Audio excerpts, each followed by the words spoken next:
Good afternoon. Papunta na tayo ng Samag, Bacolod City.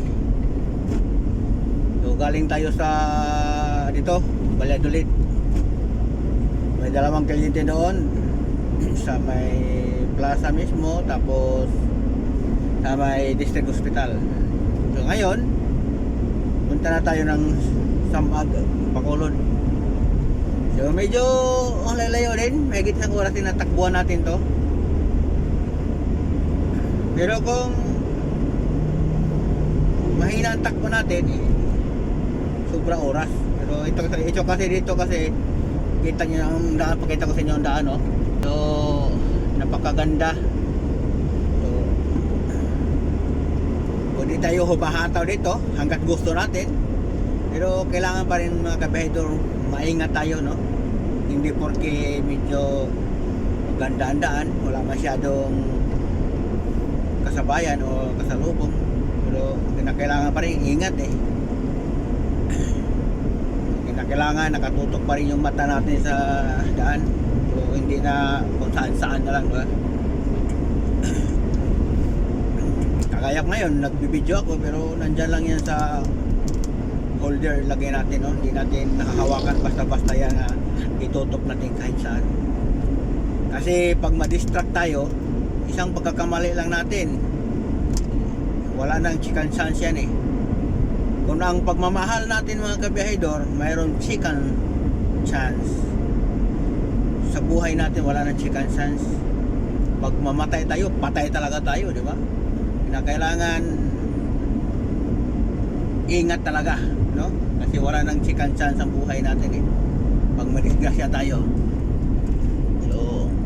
Kung ano man makadistract sa atin, so ano natin yan, iwasan natin. Kaya nang mag-video-video, maiwasan natin yan, pero kinakailangan itanim sa isip natin na para maiwasan talaga yung mga distraction, no? Ako, pag mag-video ako, one direction lang yan, kabihedor.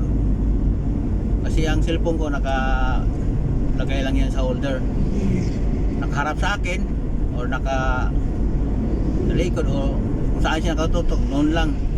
So hindi na pwedeng kukunin natin ang cellphone natin o camera para itutok kung saan, no? Gaya nung nakita ko sa vlogger na truck driver, no? So driver ng truck, nakita ko nagba-vlog siya. Talagang makikita mo talaga nga tinututok sa kanya, tapos tutok gilid kung saan. So siyempre hinawakan niya yung cellphone, so na-distract ka na. So napakadelikado ganyan. Kaya hanggat maaari, iwasan natin na ma-distract sa pag-drive mga kabahedor, kasi isang pagkakamali lang natin, wala nang chicken chance yan. Kailangan ingat talaga tayo. So ito, pinakita ko sa inyo dito na ito na tayo banda sa sa Bago City. So kita nyo naman daan dito, no? Napakaganda. So mapasabi talaga tayo nga sana all ganito mga daan. So hanggang dito lang kabihedor. Paalala sa mga driver kagaya ko, hindi tayo magpa-distract.